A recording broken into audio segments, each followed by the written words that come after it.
Welcome back to another episode of Unscripted, the go-to podcast for those flipping the script and taking the unexpected path. I'm your host, Jessica Bergio, holistic life and business coach, author, speaker, and self-proclaimed high-energy hype girl. Each week, I'm bringing you inside. No gatekeeping here. I'll touch on proven holistic business strategies, powerful mindset shifts that have led my clients through massive transformations, and no BS conversation with industry leaders designed to help you get out of your own way to actively pursue a life of purpose. If you're ready to ditch the limitations at the door, hit follow and get ready to be activated to step boldly towards your big goals. Now let's dive in. I have a fun episode for you. I've been kind of researching and having this conversation over and over again with potential new entrepreneurs and people who are either leaving corporate or pivoting from something that they maybe wouldn't have fully considered entrepreneurship and moving into this space. And I wanted to break down a few of the habits I feel like entrepreneurs have. And I think when we go over a few of these, you're going to be like, I already do those, but I could probably be doing some of them better. When I share these common themes that I think all entrepreneurship owners have, or people who are entrepreneurs who consider themselves one, it's these key things that I feel like are the biggest needle movers and are a requirement, if you will, for entrepreneurship. And I love that this podcast is a mix of both entertainment, value, education, entrepreneurship, stories of inspiration. And I hope that today's podcast episode gives you some perspective on some things that you could be working on or deep diving into even more as you grow your business. So the first thing foremost, right? I have this podcast. This helps me create some sense of network. So networking is key for anybody who's trying to grow in the entrepreneurship world. A lot of people want to say it's lonely over here behind your mic or your computer. And it very well can be when you're building a business, but you don't have to let it be. Networking has become my most favorite thing. And it wasn't necessarily something I saw that I did when I owned my brick and mortar space years ago, but I did. I networked with people in the chair. Every client that came in, I wanted to learn about them, learn from them. And inadvertently, I became an expert in so many fields because I got to learn from my clients. When I moved into the online space, networking looked more like going to events, joining masterminds, putting myself in rooms that maybe I felt like I wasn't qualified to be in yet. So networking is like the key piece. If you take nothing else away from this episode, it's literally the power of networking can create literally your net worth. I've talked about this time and time again. Chris Harder, one of my longtime mentors, talks about this in detail. It's why he hosts his dinner series. It's why he always has events that he invites people to. It's why we have our retreat. It is why I am curating more of a community online so we can all come together and network with one another. I have that. I'm going to leak out at the end of this podcast, so hang in for that one. The second one that I see all entrepreneurs work on and work really well doing is problem solving. You have to have a certain level of love for problem solving, because what does a business do? It solves a problem. If you are a business, even if you're your own personal brand of a business, you solve some sort of a problem. Back in the day, I solved hair problems. Now I solve online business problems with a slight side of life. I think a lot of times our life problems get in the way of our business problems. And I think a lot of the things coincide, which is why I love calling myself a holistic life and business strategist, because problem solving is the thing that can help us get clarity to create and take action. Third thing, you have to be someone who is proactive. You cannot be a passive entrepreneur.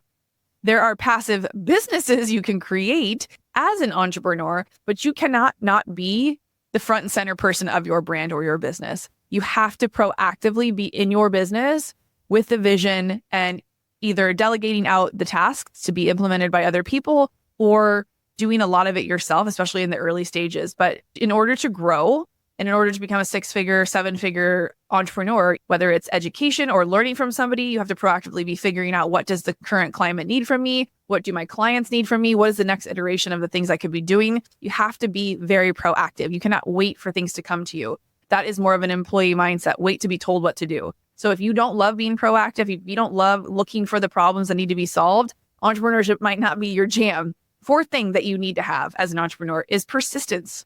Persistence to not quit. Persistence to keep going when you have a silent launch. Persistence to keep recording podcast episodes when nobody's tuning in yet.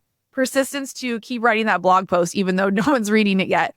Persistence comes in the form of practicing and getting your reps in. A lot of people want to skip that stage. They want to be like, I'm a brand new entrepreneur, but I want to make 7 figures next week. Where's the framework? Where's the strategy coach? Right? It doesn't work like that. I wish it does. It doesn't. And persistence really helps create that character and that resilience that you need in order to have the actual business that means something to you, right? Okay, the fifth thing is courage. I truly believe that courage is something that is built. I don't think we come out of the womb with courage. Courage to me is confidence. Courage was putting myself in a mastermind that I had no idea what I was going to get from that investment. Courage was starting a podcast with no real clear vision on what the hell I was going to do with it or where I was going to drive traffic. I just knew that I really wanted to do it and I was sick of getting in my own way. Courage looked like launching my own mastermind, even though I knew there was other people who probably had better ones out there than me. I was never going to have my reps put in if I didn't start creating these things. You see where I'm going with this story? So the courage to show up and be brave in your life and to say, hey, raise your hand. I need to learn that. Hey, I want to work with you. Hey, I want to do what you're doing. Can you mentor me? Hey, I really want to have a successful podcast one day, but I think the first thing I need to do is order the microphone or I need to hit record. The courage to start to put yourself out there and not quit when things feel weird and sticky and out of alignment or not authentic is the superpower that will get you where I know you truly want to be. So courage is so important. And then the sixth one that I really think is super important is commitment.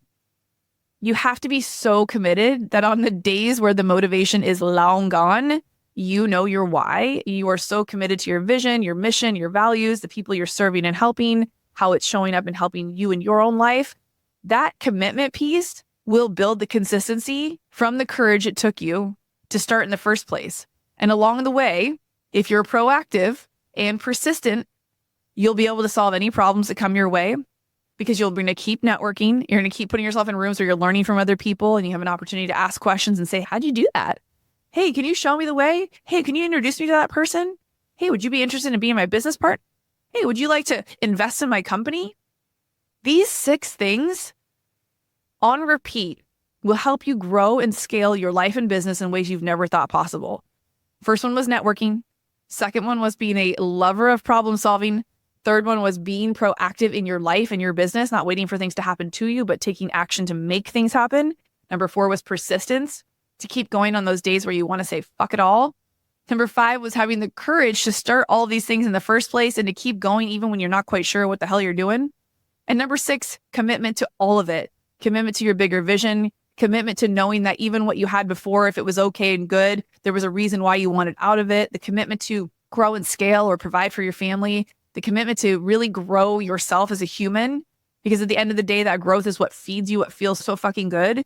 And I really hope that these gave you an idea. And where in these 6 can you really double down? Can you do more networking? Can you find more problems to solve so you can charge more? Or you can create a better leg of business that you already have? How can you be more proactive in your life and your business? How can you be more persistent? How can you find that courage to go for it?